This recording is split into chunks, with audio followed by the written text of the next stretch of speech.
So I'm going to get my hair cut, and I wanted to give y'all a couple pieces of advice about what actually draws me to Mexico City. Because a lot of people always say, Mexico maybe, dangerous or maybe this.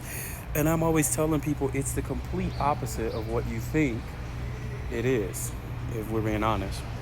Um, but I think people think only one thing because they're used to one thing.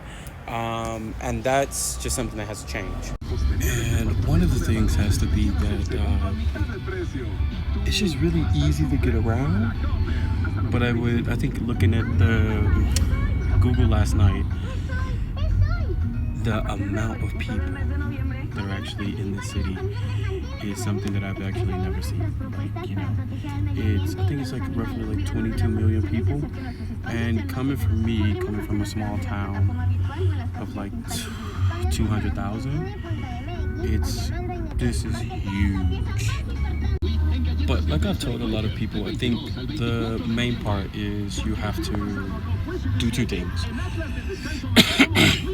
You have to respect the culture, and you have to speak Spanish. I think that's the most respectful, in my opinion, is to, be able to communicate, be able to get your point across. If you need something, like I think a lot of people saw, I went to the dentist last week, and literally no one in my dentist office spoke English. So the good thing is I speak Spanish, so it makes it a little bit easier for me when I need to communicate. But it was much different because I did learn my Spanish when I was in Spain. So when I got to Mexico, I think it's like 122 or maybe 200 dialects here. So it's much different. And some words have to be switched or interchanged for different meanings in different ways. So for me, it was definitely one of those things that was an eye-opening experience. The only thing that I would say is the downside is that there is urgency. That is kind of crazy. So you can be kind of weird when you're thinking about what needs to happen, how fast you need to do things, how fast you need things to happen. It can be very interesting.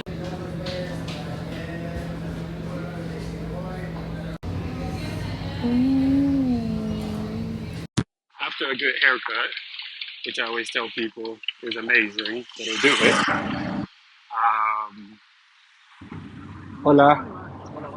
Buenas tardes. Sí. So after the haircut, yeah, I can see. Do you see it? Do you see it?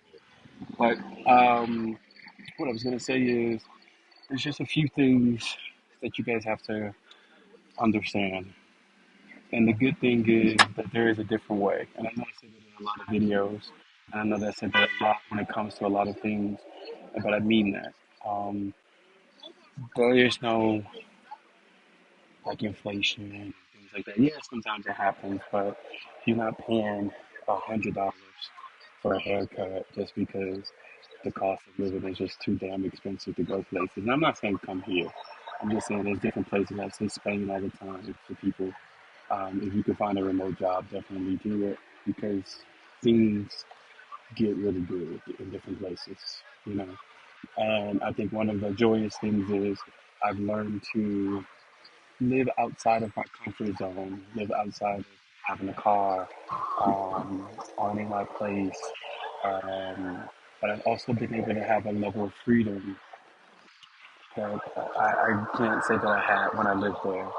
And especially what the hell is going on now. It's just crazy. When I'm telling you guys everything, I'm just telling you guys just to kind of keep everything on the up and up, you know.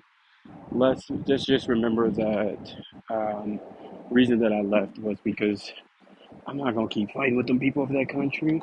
But I can definitely say after living in three different countries, seeing the world, seeing what else has to offer when it comes to different things, that I can say that I'm very fucking happy.